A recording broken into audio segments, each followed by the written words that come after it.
আসসালামু আলাইকুম। সবাই কেমন আছেন? আশা করি সবাই খুব ভালো আছেন। এখন কিন্তু আমরা প্রায় কম বেশি সবাই Facebook ইউজ করি। Facebook এ আমরা আমাদের নিজেদের ফটো স্টোরি দেই বা ভিডিও স্টোরি দিয়ে থাকি। অনেক সময় দেখা যায় যে আমাদের মাঝে অনেকেরই Facebook এর মাঝে এমন একটা সমস্যা হয়ে থাকে যে আমরা Facebook এ স্টোরি বা ভিডিও দিতে পারি না। তো যাদের ক্ষেত্রে এই সমস্যাটি হয়ে থাকে দেখেন এখানে যদি আমিও Facebook এ স্টোরি দিতে যাই, তখন কিন্তু আমার এই লেখাটা চলে আসছে। এখান থেকে যদি আমি কন্টিনিউ ক্লিক করি, কন্টিনিউতে ক্লিক করার পরেও এই সমস্যাটি আমার দেখাচ্ছে। এই সমস্যাটি যাদের হচ্ছে তারা কিভাবে ফেসবুকের এই সমস্যাটি সমাধান করবেন, তো আজকের ভিডিওতে আমি আপনাদেরকে সেই প্রচেষ্টাই দেখাবো। এই সমস্যাটি সমাধান করার জন্য আপনারা প্রথমে চলে যাবেন আপনাদের ফেসবুকের ভিতরে। তো আমি এখান থেকে ফেসবুকের ভিতরে চলে আসলাম। ফেসবুকে আসার পর এখান থেকে ফেসবুকে স্টোরি দেওয়ার জন্য এখানে ক্রিয়েট যে স্টোরি রয়েছে এই অপশনটিতে আমি ক্লিক করে দিলাম। আপনারা ক্লিক করে দেবেন। ক্লিক করে দেওয়ার পর যাদের ক্ষেত্রে এরকম লেখাটা চলে আসে, তো আপনারা এখান থেকে কন্টিনিউতে ক্লিক করে দিবেন।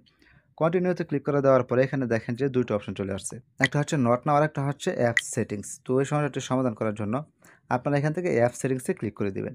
তো অ্যাপ সেটিংসে ক্লিক করে দেওয়ার পর এখান থেকে আপনাদের এরকম একটা অপশন চলে আসবে। এখান থেকে আপনাদের যে কাজটা করতে হবে সেই কাজটি হচ্ছে এইখানে দেখেন একটা অপশন রয়েছে অ্যাপস পারমিশন। তো আপনারা এখান থেকে এই অ্যাপস পারমিশনে ক্লিক করে দিবেন। তো অ্যাপস পারমিশনে ক্লিক করে দেওয়ার পর এইখানে দেখেন সবার প্রথম যে অপশনটি রয়েছে নোটিফিকেশন, এর উপরে দেখেন যে লেখা রয়েছে অ্যালাউ। তো এখানে অ্যালাউ শুধু নোটিফিকেশনটা রয়েছে। আর নিচে দেখেন যে আরেকটা অপশন রয়েছে নট অ্যালাউ। এখানে দেখেন নট অ্যালাউ এর জায়গায় কিন্তু calendar, call logs, camera, contact, location, microphone, phone, photos and video সবগুলা কিন্তু নট অ্যালাউ দেওয়া রয়েছে। মানে আমার এই ফেসবুক অ্যাপসে এসব কিন্তু পারমিশন দেওয়া নাই। যার কারণে কিন্তু আমি আমার ফেসবুকের স্টোরিতে এসব দিতে পারতেছি না, স্টোরি দিতে পারতেছি না। যেহেতু আমি আমার ফেসবুক আইডি দিয়ে আমাদের নিজেদের ফটো বা কোনো ভিডিও স্টোরি দিতে পারতেছি না, তার জন্য এখান থেকে কী করব? তার জন্য এখান থেকে ফটোস অ্যান্ড ভিডিও এই অপশনটিতে ক্লিক করে দেব। এই অপশনটিতে ক্লিক করে দেওয়ার পরে এখানে দেখেন যে ৩ টা অপশন চলে আসছে। এখানে আমারটা কিন্তু ডোন্ট অ্যালাউ রয়েছে। যার কারণে কিন্তু আমি ফেসবুকে স্টোরি বা ভিডিও দিতে পারতেছি না। তো এখান থেকে আপনারা সবসময় অলওয়েজ অ্যালাউ অল দিয়ে রাখবেন। তো এখান থেকে আমি অলওয়েজ অ্যালাউ অলটা সিলেক্ট করে দিলাম। সিলেক্ট করে দেওয়ার পর এখান থেকে ব্যাগে চলে আসতেছি। ব্যাগে আসার পর এখন দেখেন আমার কিন্তু অ্যালাউ যে অপশনটা রয়েছে এই অপশনে কিন্তু নোটিফিকেশন নিচে দেখেন ফটোস অ্যান্ড ভিডিওটা কিন্তু আমার অ্যাড হয়ে গিয়েছে।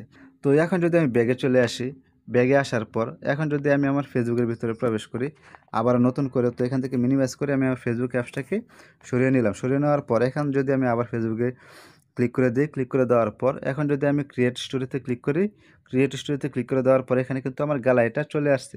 তো এখন চাইলেই কিন্তু আমি যেকোনো ফটো বা ভিডিও ফেসবুকের স্টোরিতে দিতে পারবো। আমার কোনো সমস্যা হবে না। তো এইভাবে সেটিংসগুলো করার মাধ্যমে কিন্তু আপনি আপনার এই ফেসবুকের এই সমস্যাটি সমাধান করতে পারবেন। তো এই ছিল মূলত আজকের ভিডিও যে আপনারা ফেসবুকের সমস্যাটি কীভাবে সমাধান করবেন। তো আবার দেখা হবে পরবর্তী কোনো নতুন ভিডিওতে। সেই পর্যন্ত সবাই সুস্থ থাকবেন, ভালো থাকবেন। আল্লাহ হাফেজ।